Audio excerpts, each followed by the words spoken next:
The phone rang in the middle of the night like a blade cutting through the darkness. Winifred jolted awake, her heart pounding. The room was silent, except for the sound of rain lashing against the window. The clock read 2:07 a.m. She glanced at the screen, Thomas. But something was wrong. The number beneath Thomas's name wasn't his. It was a strange string of digits, yet the phone recognized his voice. "I'll come to you right now." That deep, husky voice so familiar it froze her in place. "Thomas?" Winifred whispered, her voice trembling.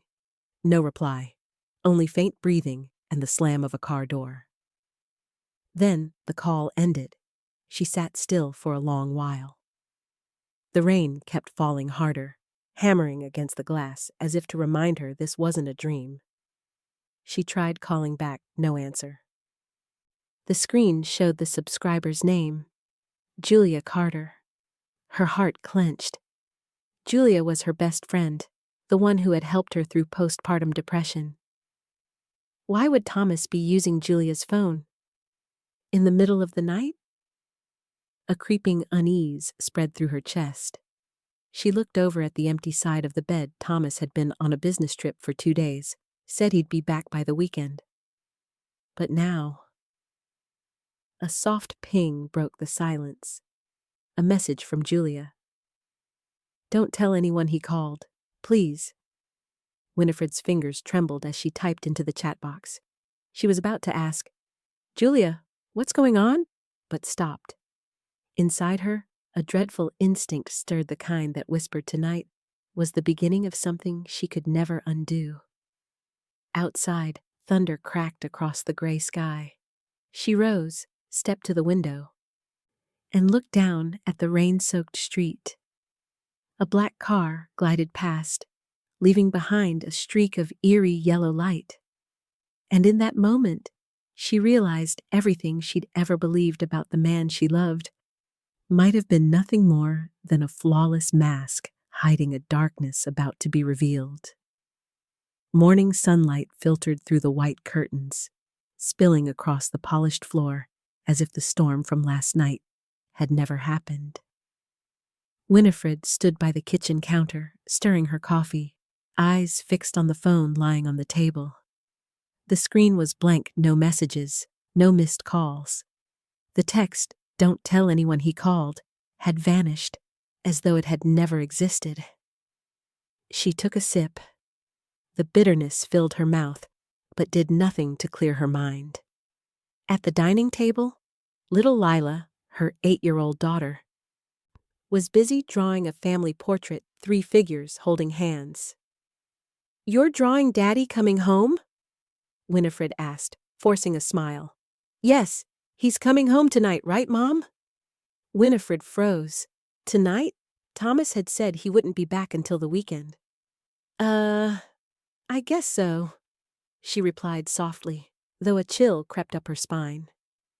She opened her laptop, intending to send a few client emails. Interior design kept her grounded, and more importantly, kept her from thinking too much.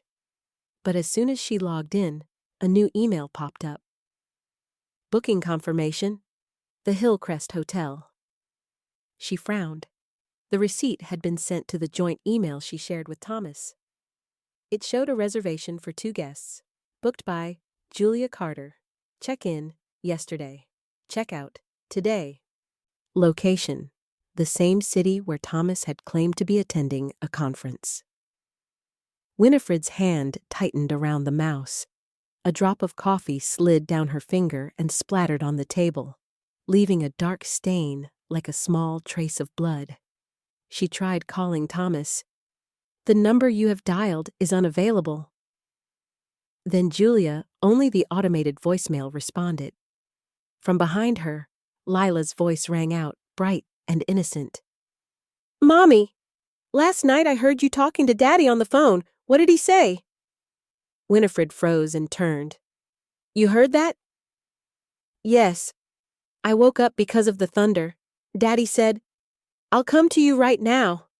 I remember it clearly." For a moment, the kitchen felt cold. The ticking of the clock filled the silence, each second heavier than the last. Winifred sat down beside her daughter and gently brushed her hair. "It's okay, sweetheart. Mommy probably dreamed it." But she knew her child wasn't lying. Her eyes wandered around the room. Everything was neat, calm, untouched.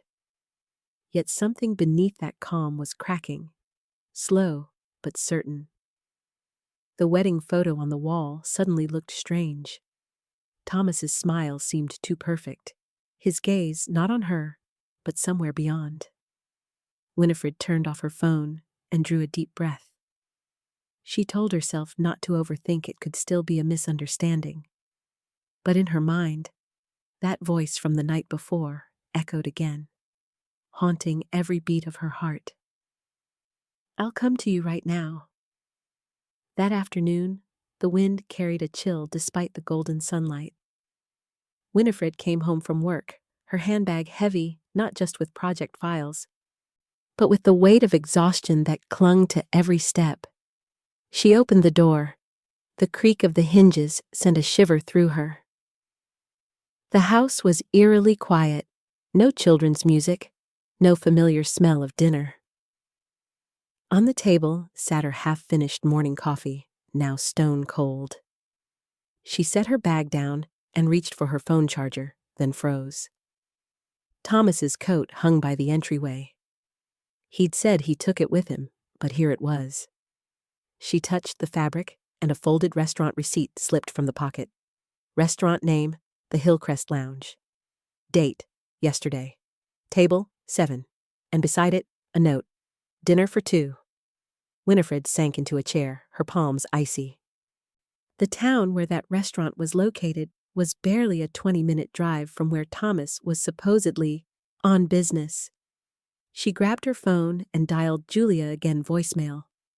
But this time, a weary voice answered the recording, breathing unevenly. "Hi, this is Julia. I can't take your call right now. Please don't leave a message." That last line sounded less like refusal and more like a warning. Winifred stared out the window. The sunset reflected her pale, strained face against the glass. She opened her laptop and searched for the Hillcrest Hotel. The website loaded bright brick walls, a spacious lobby, and then she froze. One of the promotional images showed a dining table. Table 7, the same table from the receipt. She zoomed in. A small silver charm bracelet lay on the tabletop, a star-shaped pendant glinting in the light.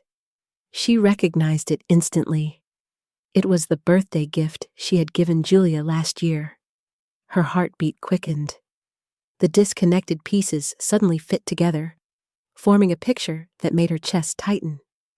Thomas, Julia, the Hillcrest Hotel. She didn't dare say it aloud, but the question clawed through her mind. What were they doing together that night? The wind howled outside.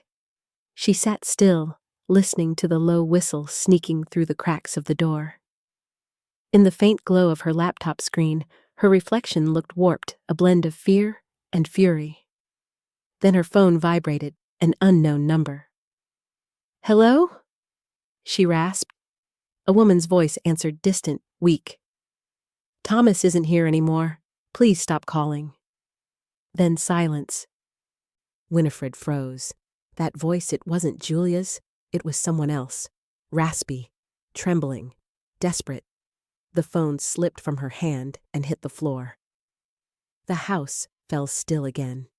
In that moment, Winifred knew the midnight call had never been a mistake. It was a warning, the first crack in the flawless wall of her marriage. She looked up at the wedding photo on the wall. Thomas's eyes seemed to pierce right through her, unreadable and cold. Softly, she whispered, "If you're hiding something, Thomas, I'll find out." Outside, the wind began to rise. Night was closing in, carrying the damp, electric scent of another coming storm, the kind that marks the beginning of an investigation. The next morning, Winifred walked into the office feeling like someone who'd just woken from a nightmare. She tried to blend into the rhythm of the day, polite smiles to coworkers, quick greetings, the steady clatter of keyboards. But inside her head, all those sounds faded into the echo of a single voice from the night before. Thomas isn't here anymore. She opened her email, but couldn't focus. The words on the screen blurred together. Her mind kept circling the same questions. If Thomas had really been at the Hillcrest Hotel with Julia, then why had Julia disappeared? And who was that woman on the phone? She decided to call Thomas again. This time, the line rang, and he answered. "You're calling early," he said casually. "I'm in a meeting." His tone was calm, natural too natural. It made her skin crawl. "Where are you?" she asked, keeping her voice steady. "Still in Chicago, like I told you." "Why do you ask?" "No reason. I just wanted to know." A pause, then his voice softened. "Don't overthink, Win. I know you worry too much. Just a few more days, I'll be home, and we'll go out for dinner, okay?" She pressed her lips together. "Yeah, okay." He hung up first. Winifred stared at the empty screen, the silence thick. It felt like she'd just spoken to a stranger wearing her husband's voice. Around noon, she tried calling Julia again. This time, an automated message. "The number you have dialed is temporarily unavailable." She texted, the message failed to send. A coworker passed by, eyeing her pale face. "You okay? You look like you haven't slept in a week." "I'm fine," she lied, forcing a smile as her trembling hands hid under the desk. After work, she stopped by the grocery store. While waiting in line, something on the magazine rack caught her eye.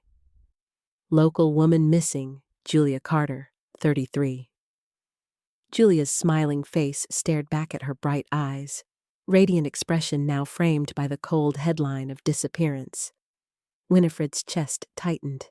She bought the paper and tucked it into her coat pocket. Outside, she paused under the gray afternoon sky.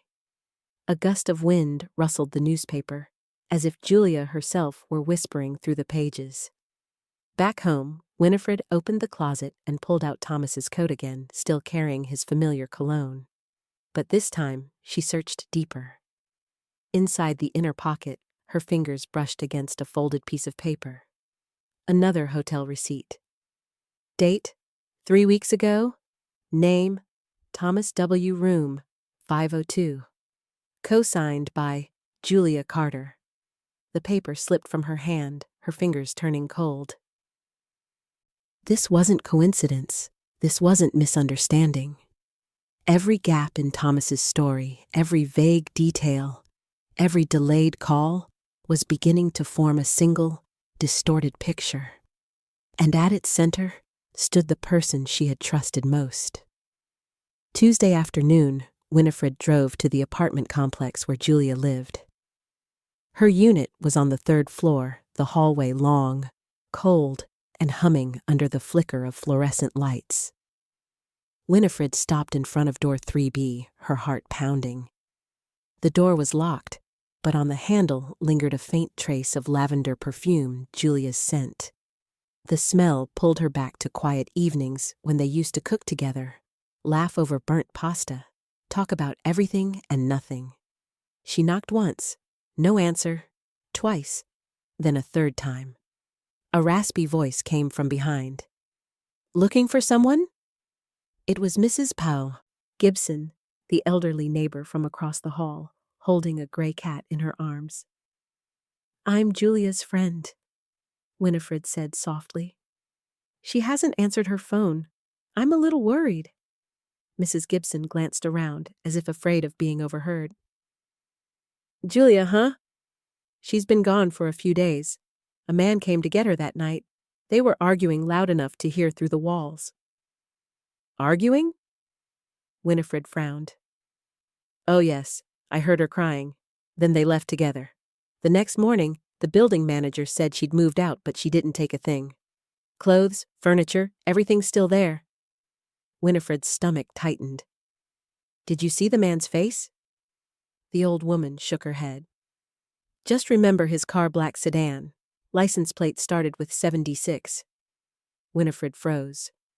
Thomas drove a black car. Plate number 76214. A chill crawled down her spine. She thanked the woman and turned away. As she walked toward the stairs, she caught sight of a man in a brown coat standing near the railing, staring straight at her. His expression was blank, cold, and watchful. Her pulse quickened. She hurried toward the parking lot, hands trembling so hard she dropped her keys. As she bent to pick them up, a scrap of paper skidded across the ground, blown by the wind. Scrawled across it were 4 words. Stop asking about her. Winifred spun around. The hallway was empty. That evening, she went to see her mother-in-law, Eleanor, a woman known for her composure and fierce loyalty to her son. Is Thomas doing okay, Mom? Winifred asked, trying to sound casual. Of course, Eleanor replied, setting down her teacup. He called me yesterday. Said he was working late. In Chicago? Yes, why? Winifred hesitated. It's just strange. I can't reach him. Eleanor's eyes narrowed, slightly kind, but probing. Winifred, you need to trust your husband. Thomas isn't that kind of man. You know that. Her tone was gentle, yet edged with warning. Winifred forced a smile. Yes, I know. As she turned to leave, Eleanor called after her. Don't torment yourself, dear, and don't go digging into things you shouldn't. The words struck her like a sudden gust of cold air. Things you shouldn't know. What did that mean? Back in her car, Winifred sat in silence, rain tapping against the windshield. And in that moment, she realized everyone around her was hiding something. And at the center of it all stood Thomas, the man she'd once believed she could trust with her life. Before driving off, she pulled out her phone and reread the newspaper clipping about Julia's disappearance. At the bottom of the article, it said, "Anyone with information, please contact Detective Raymond, Midtown Police." She saved the number, thumb hovering over the call button, but didn't press it. Because she knew, once she made that call, there'd be no going back. Instead, Winifred made a silent decision.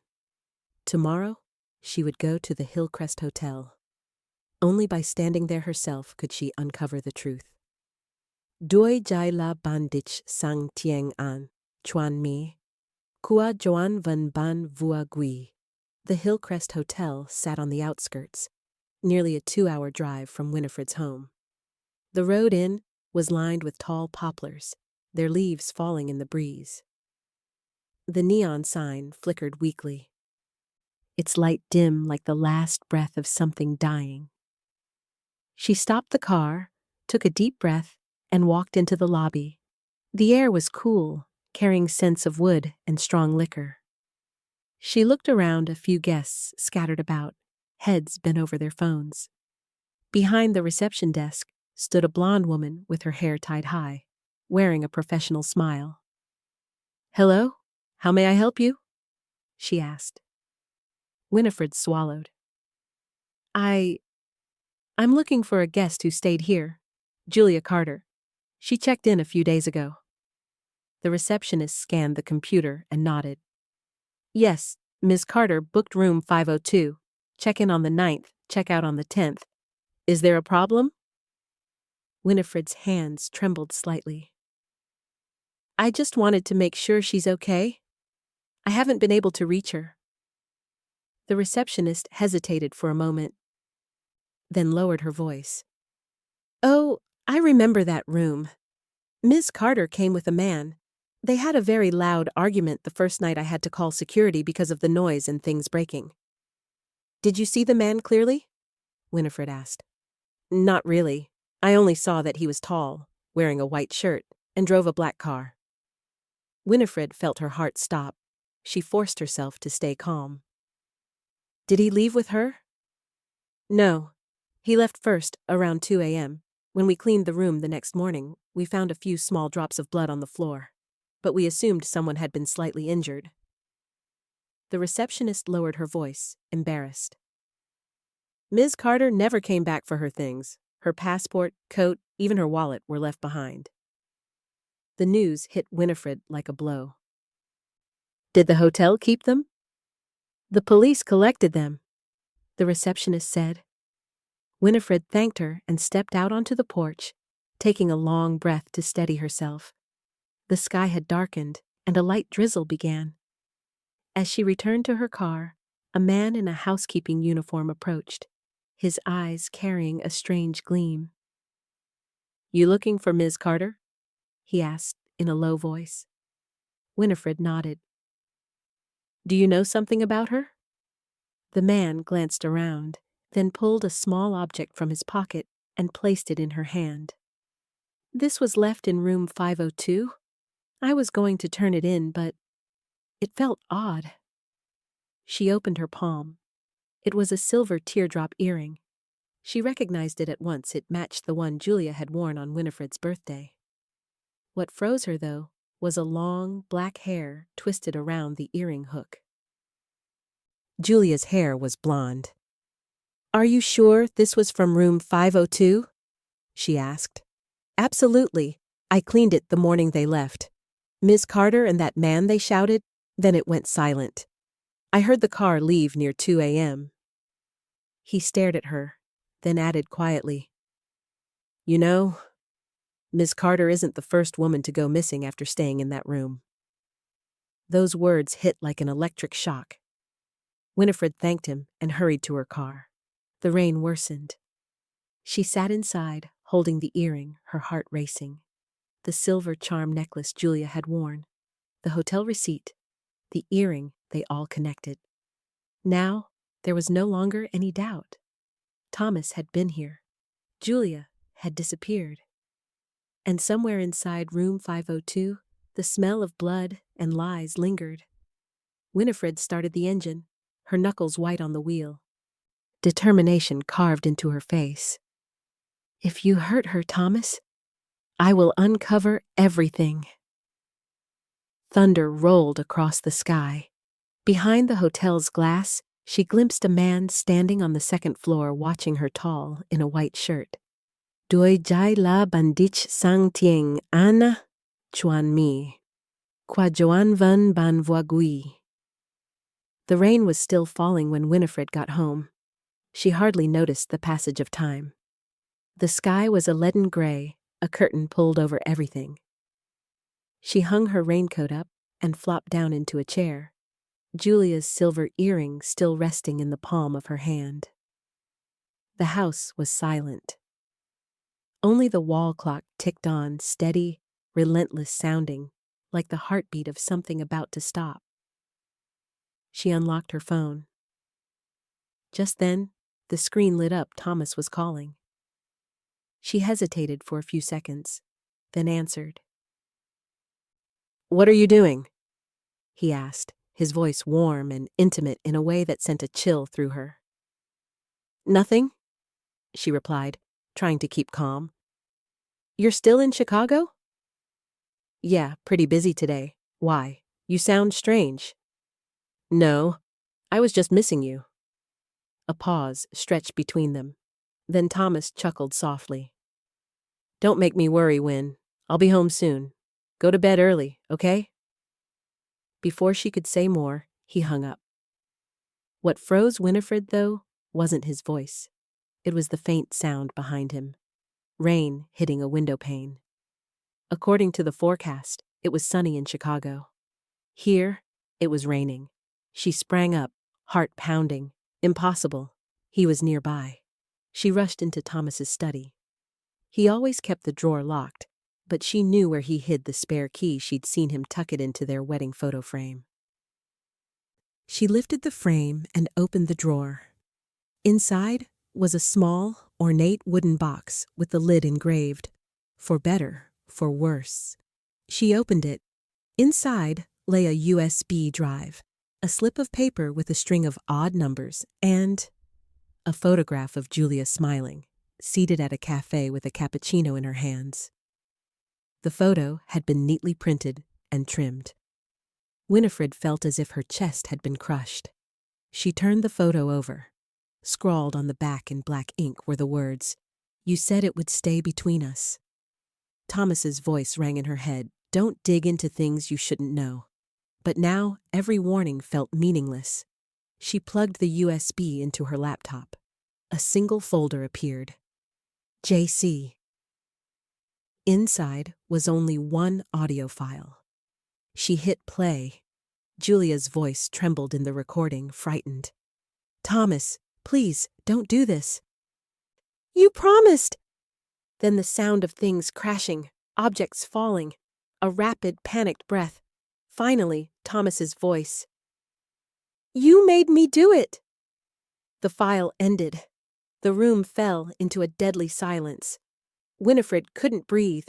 She covered her mouth with her hand as tears welled up, catching her before she could stop them. Then the door opened. Thomas stepped in, rain-soaked. He saw her at the desk, the laptop open with the USB still plugged in. Their eyes met an awful, heavy silence full of menace. "What are you doing?" he asked, his voice low and measured. Winifred fumbled and shut the screen, forcing a smile. "Just looking over your files." Thomas looked at her with steel-cold eyes.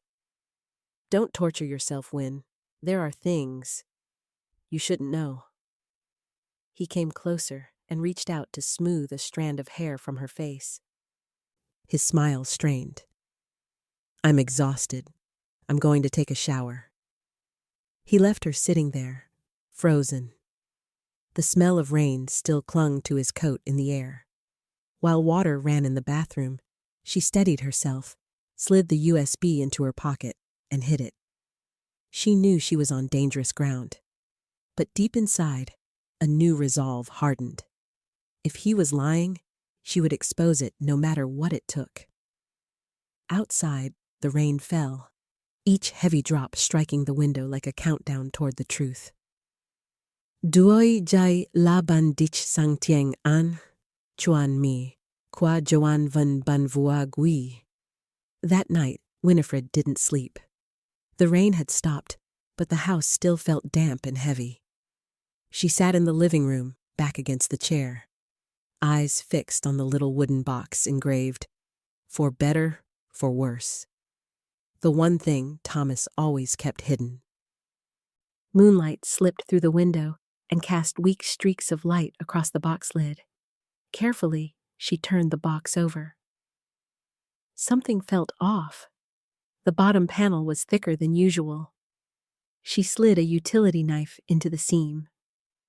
There was a soft click, like a sigh. Beneath it lay a secret compartment containing another USB drive, a stack of photographs, and a sealed envelope. Her hands trembled as she opened the envelope. Inside was a life insurance policy, the insured person, Julia Carter. Beneficiary, Thomas W. A chill ran down her spine.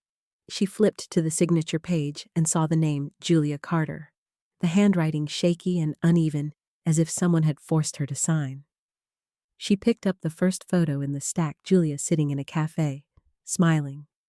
The second, Julia and Thomas, captured at an angle in a mirror. The third, Julia lying on a couch, eyes closed, her face deathly pale, her chest constricted. She could hardly believe what she was seeing. She quickly put everything back, then plugged the USB into an old laptop in Thomas's study, a place he rarely used. The USB contained a single folder labeled J. Inside were numerous image files and a short video. J Room 502, move. She hit play. The footage was grainy, shot on a phone. Julia sat on a bed, clutching a blanket. Thomas's voice spoke off screen, calm and even. "If you just do what I say, no one gets hurt." Julia looked straight at the camera, tears in her eyes. "You said you loved me?" "I still do, but you made a mistake." Then the image jerked. There were sounds of things crashing and screams, followed by total blackness. The clip ended. Winifred froze. There was no longer any doubt this was concrete evidence.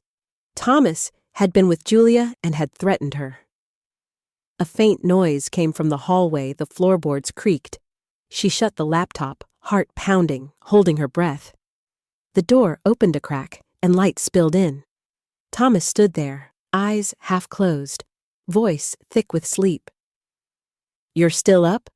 he asked. "No, just going over some things for a project," she replied. He stepped inside and smiled faintly. "I told you not to work late." He lightly touched her shoulder. A cold prickle ran down her spine. "I love you, Win. Don't make this more complicated." The words sounded more like a warning than affection. After he left, she sat motionless for a long time, trying to stifle the tremor running through her. Now she knew Julia wasn't merely missing. She had been threatened, and possibly worse, and the one person who had motive and opportunity was Thomas. She looked up at the wedding photo on the wall, his expression there still gentle, but now she only saw a polished lie. Winifred told herself, "If the police won't believe me, I will find the truth myself." Outside, the wind picked up. A new night had begun, and so had her investigation. Doi jai la bandich sang tieng an, chuan mi, kua joan ven, ban vua gui. The next morning, Winifred drove back to the apartment complex where Julia lived. The sky was overcast, and mist hung over the gray buildings. She pulled on a thick sweater and hid her tension behind sunglasses, even though there was barely any sun. She parked under a bare tree, watched for a moment, then went inside the building. Everything was the same as the day before. The long corridor, the flickering lights, the smell of damp and dust. But today, the feeling was heavier, as if the whole building were holding its breath. Mrs. Gibson, Julia's neighbor, sat by the door with her gray cat.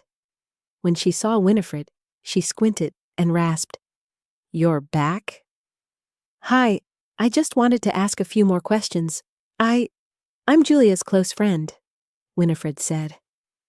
The old woman looked around, then motioned for her to come in. The small apartment was shabby. The scent of peppermint tea and stale smoke made it feel both oppressive and oddly familiar. Mrs. Gibson set down the teapot and lowered her voice. "You know, that night I heard them arguing, but the next morning I saw a different man come to Julia's door." "Different?" Winifred's heart tightened. "Yeah.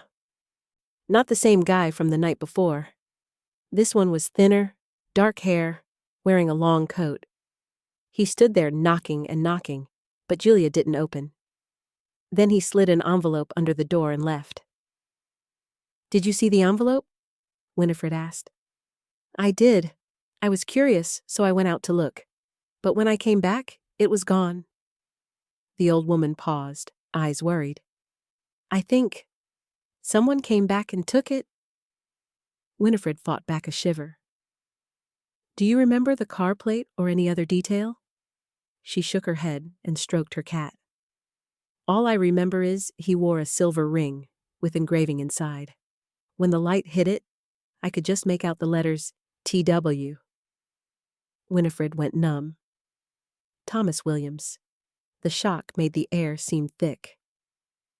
"Can you tell me exactly when this was?" she asked. "About 10 in the morning the next day." "It was raining." "The rainy day, the day Thomas said he'd been at a conference." Winifred left the apartment with numb hands. Mrs. Gibson called after her, "Listen, girl, if you keep looking for her, be careful. Julia told me some men know how to make women disappear, and no one will believe it." In the hallway, Winifred stood staring at the row of closed doors. A draft slipped under Julia's door, carrying a faint scent of lavender. She moved closer and tried the doorknob still locked. But something glinted under the door. She knelt and used a hairpin to pull it out. A white envelope, smeared with dried mud. Her heart hammered. She shoved it into her coat pocket and hurried away. In the car, she opened the envelope. Inside was a photo of Julia standing by the river, a weary smile, and a black car in the background. On the back, scrawled in blue ink, were the words, "If I disappear, don't trust him." Winifred sat frozen as the first heavy raindrops began to strike the windshield. The gray sky outside seemed to mirror the fear swelling inside her. This time, there was no doubt Julia knew something was coming. And Julia wanted her to know the truth. Winifred started the car, gripped the wheel tight, and through clenched teeth said in a hoarse voice, "I'll find him, Julia, I promise." That evening, Winifred came home with the envelope in her pocket and fear boiling in her chest. Thomas wasn't home yet. The house was still, cloaked in the dull yellow light spilling from the kitchen. She set Julia's photo on the table, staring at the words, "If I disappear, don't trust him," and guilt surged through her like a tide. In her mind, every piece fell into place. The life insurance policy, the USB video, the Hillcrest photo. They all pointed to one conclusion: Thomas had hurt Julia. But just as she reached for her phone to call the police, it buzzed. A message from an unknown number. "Stop digging. You don't know what she did." She froze. "She? Julia?" She typed back. "Who is this?" No reply. Her pulse raced. She opened her laptop and replayed J Room 502, move. This time, she slowed the footage, watching frame by frame. In the middle of the scene, Julia sitting on the bed, something caught her eye. A reflection in the mirror. A second phone. She zoomed in. The phone was sitting on a table, recording too. 2 cameras. 2 angles. She remembered Julia had studied film production in college. A new thought hit her. What if Julia staged this video herself? She scrubbed to the end. When the screen went black, breathing could still be heard. But this time, Winifred recognized it not Thomas's, but a woman's breath, shaky. Almost like someone suppressing a laugh. And then, a faint click, the sound of a camera being turned off. Winifred sank into her chair, her heart hammering. Shock twisted into confusion. If Julia had recorded this herself, why? For what purpose? She opened another folder on the USB archive EJC. Inside were dozens of files. Bank statements, loan forms, call logs. One line caught her eye. Loan, Julia Carter, $25,000. Thomas Williams, co-signed. She read it again and again. Julia had taken out a loan and Thomas had co-signed it. The date, 3 months before she vanished. Blood pounded in her temples. Julia had once said she never mixed money with men. So why borrow using Thomas's name? She remembered the times Julia had dropped by, asking to borrow some of Thomas's work papers or IDs. Winifred had thought nothing of it, just a friend needing help. She clicked on another audio file. Record 5.mp3. Julia's voice came through, sharp and clear. He doesn't even know I used his name. By the time he finds out, I'll be gone. Winifred's stomach dropped. Julia wasn't completely innocent. She'd done something that might have set everything in motion. She closed the laptop, mind spinning, pity tangled with fury. If Julia had used Thomas, then maybe his anger hadn't been only about betrayal. But then the image from the video replayed in her mind, Julia's terrified face. The tears that were too real. No, something was still wrong. Even if Julia had lied, what came after was violence, fear, disappearance.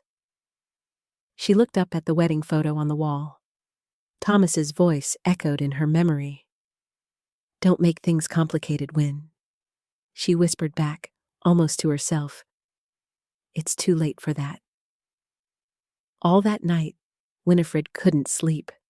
Her mind spun like a storm, Julia deceiving Thomas, Thomas threatening Julia, and somewhere between them, herself trapped between the two people she had once loved and trusted most. She reopened the USB, determined to dig deeper this time.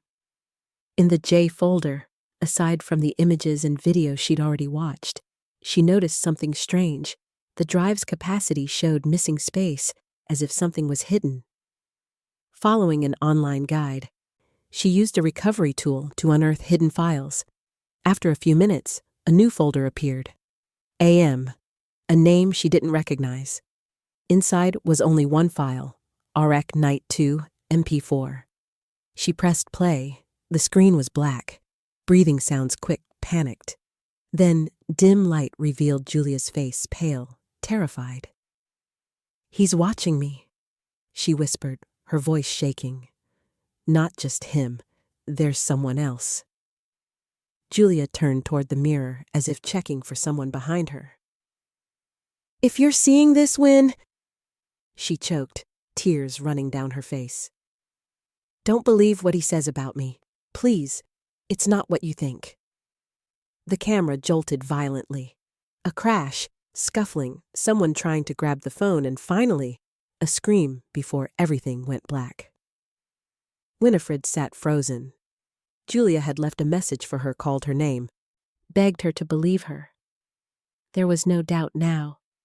Julia had known what was coming. She replayed the beginning. When Julia said, "He's watching me," the shot caught a glimmer of light through the window. Winifred zoomed in, her pulse slowing to a sick crawl as she recognized it, a black car parked on the street, license plate 7D6214. Thomas's car. She slammed the laptop shut. Her heartbeat thundered in her ears, her breath ragged like Julia's in the video. There was no way to deny it now. He had been there, watching Julia. She moved to the window and pulled the curtain aside. The night outside was thick and dark, but down the street faint headlights flickered. A black sedan sat still, engine humming softly. A shiver crawled up her spine.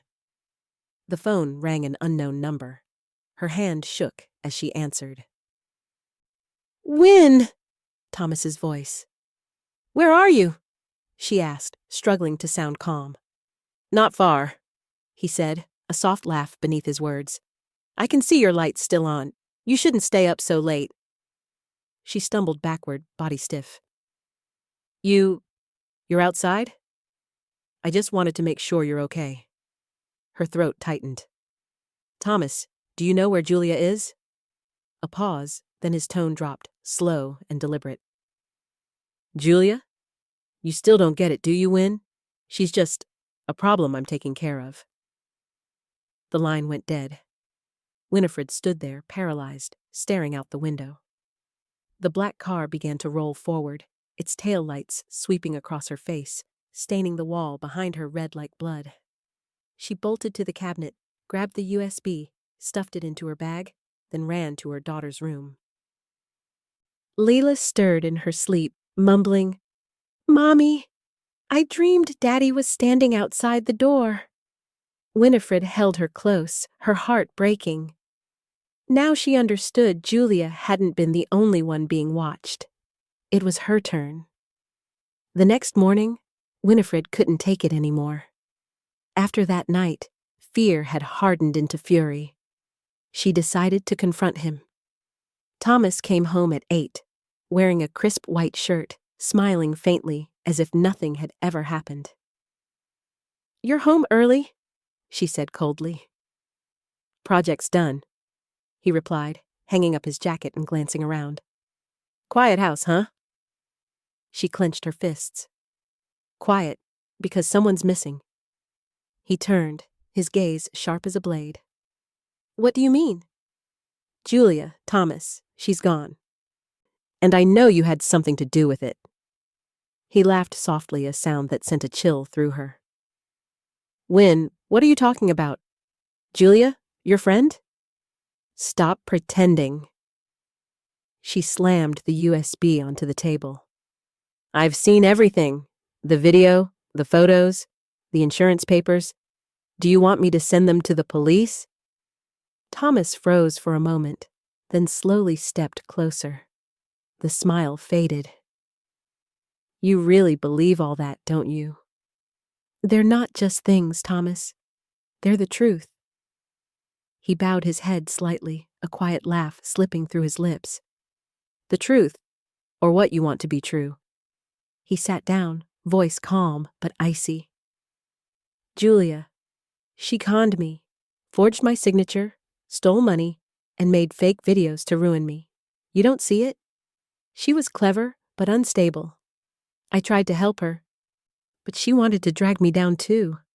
No, in the video, she said. She acted, Win. You've seen her fake tears before, haven't you? She knew how to manipulate people, just like you. The last words froze her in place. What did you just say? You're losing your grip. You haven't slept. You're paranoid, imagining people watching you. You want the truth, but you're creating your own version of it where I'm the villain and you're the victim.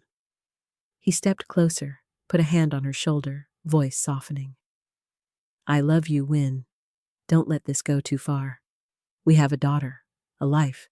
Don't destroy it over a woman who wasn't worth saving. She slapped his hand away, tears breaking free. You're lying. Thomas stared at her, then calmly pulled out his phone. I'll call a doctor. You need rest. Don't you touch that phone! She shouted, grabbing for the USB. But he was faster. He caught her wrist, squeezing until she dropped it. The USB hit the floor. He scooped it up, plugged it into the laptop. Within seconds, he typed a command and deleted everything. No! Winifred screamed, lunging forward, but he held her down by the shoulders. Look, he whispered near her ear, voice rough and low. Everything you thought was real is gone now. The screen went blank. Nothing left. He let go, straightened his shirt. I don't want our daughter growing up with a paranoid mother. Get some rest. Take a long one. Then he left the room, closing the door softly behind him. His footsteps faded down the hall, leaving her collapsed on the floor, eyes hollow. Tears streamed down her face, but beneath the despair, a spark still burned. Rage. He could erase the files, but he didn't know she had already backed up the originals hidden on a separate drive tucked behind the fabric closet in the bedroom. She wiped her tears, fists tightening. You want a war, Thomas? Fine. Outside the door, his shadow lingered for a moment. She held her breath. Then his voice came, low and deliberate. I know you won't stop. But next time, don't make me teach you how to stay quiet. The door clicked shut. Winifred trembled, but her eyes had changed. The fear was gone. Only determination remained. 2 days after the confrontation, Winifred was barely holding herself together. Thomas still acted as if nothing had happened, still up early, still brewing coffee, still saying, I love you, before leaving for work. But between them now was a chasm that no words could bridge. She said only what was necessary to maintain appearances, but inside, she had a plan. That evening, after Thomas left for a meeting, she opened the fabric wardrobe in the bedroom and pulled out the small box hidden in the corner. Inside was the backup hard drive, the one where she'd copied everything from the USB before Thomas had discovered it. She turned on her laptop and plugged it in. Among the familiar folders, one stood out this time. Documents T. It was compressed and password protected. Winifred guessed Julia had locked it T could easily stand for Thomas. She tried Julia's birthday wrong. Then Hillcrest Fever 02, still wrong. Then she remembered Julia's voice in one of the recordings. If anything happens, check the blue folder in the fridge. Blue folder? She whispered, then bolted for the kitchen. Inside the fridge, tucked behind Lila's yogurt cups, was a blue folder sealed with tape. She tore it open. Inside were copies of mortgage documents for her own house, listed as co-owners, Thomas Williams and Julia Carter. Her hands trembled. Her eyes traced the signatures. Thomas's name looked right almost, but the slant was wrong, the pressure too light, the distinctive downward stroke on the W missing. Thomas's real signature was bold, decisive. This one was forged. Julia. She had used Thomas's name to mortgage the house and then disappeared. A wave of cold swept through her. Winifred sank into a chair, tears spilling anger and heartbreak twisting together. Julia, her dearest friend, the one she had trusted most, had betrayed her. She gripped the paper tightly. If Thomas had found this out, he had a motive, a dangerous one. Back at the laptop, she entered a new password, Blue Folder 2023. The folder unlocked.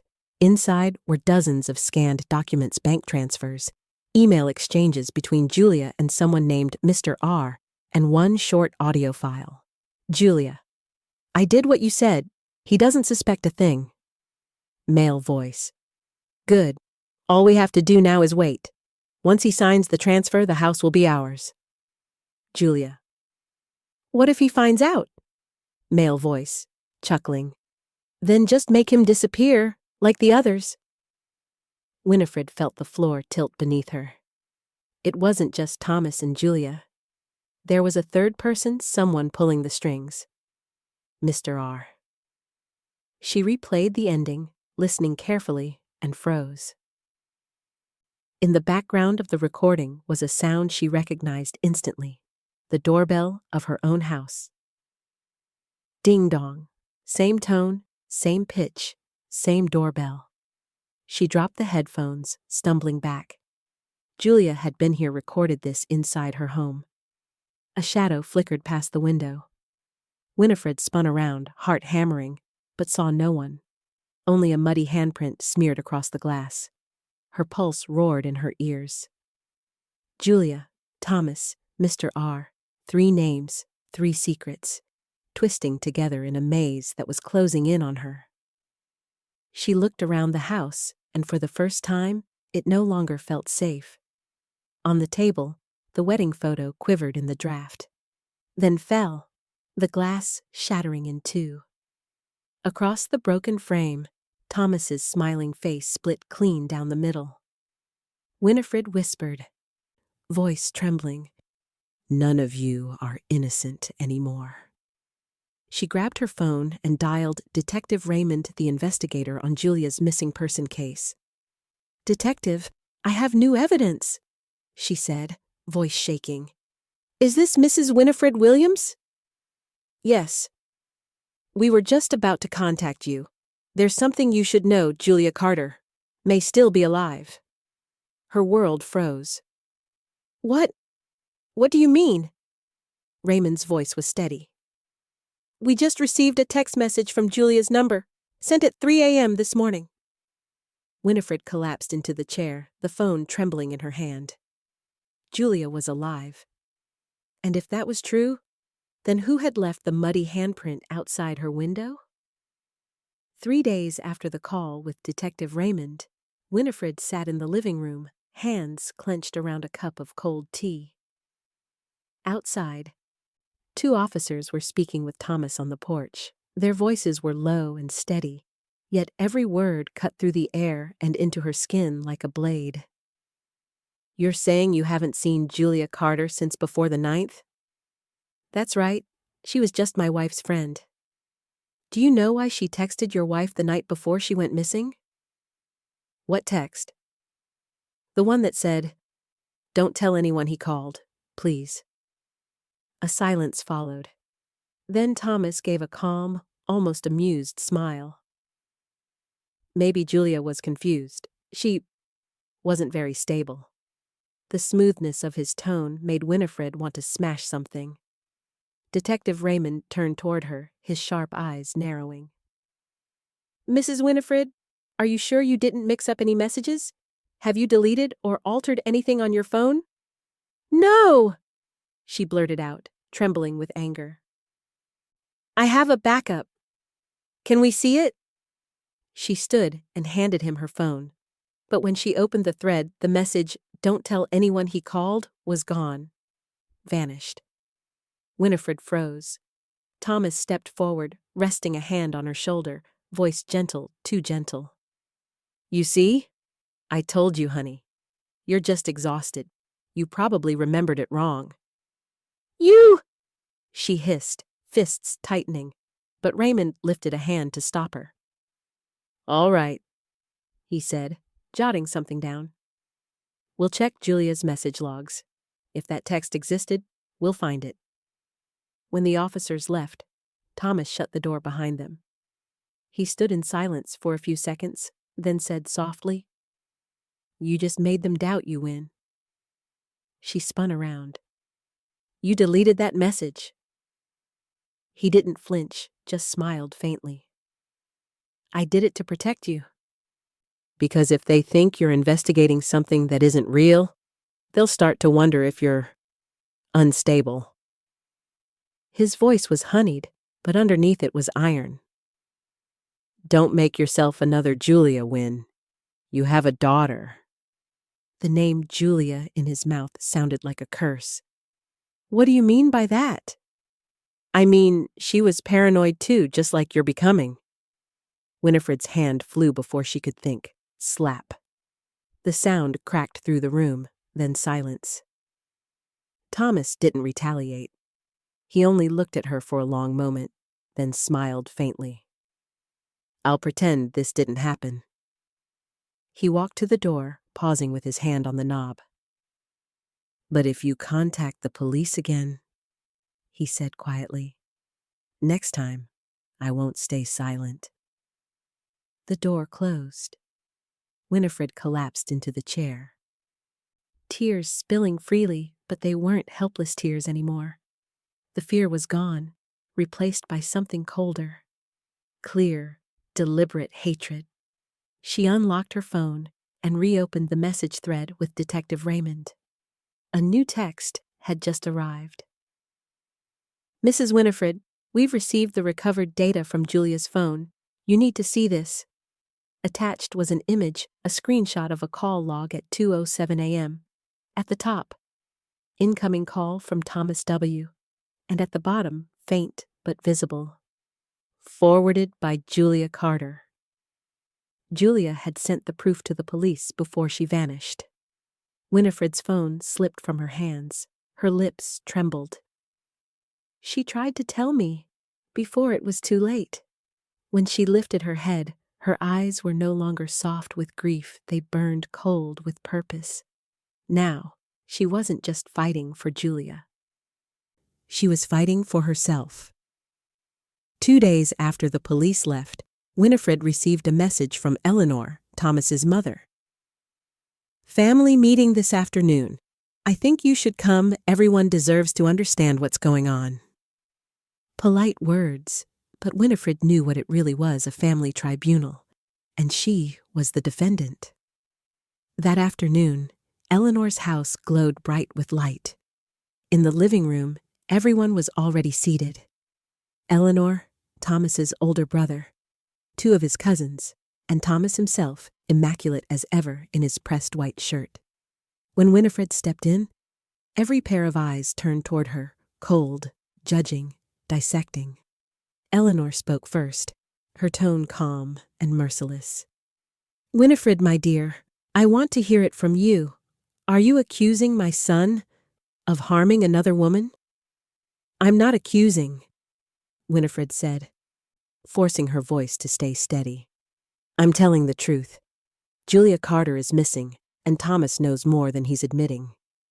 Thomas crossed his arms slowly, his voice soft, patient. She's been exhausted, Mother. Hasn't slept all week. She's convinced someone's watching her. She thinks Julia's still alive, that there's some conspiracy against her. He turned to Winifred, eyes gentle, performatively gentle. Sweetheart, Why don't you tell them about the therapist you saw 2 years ago? That might help them understand.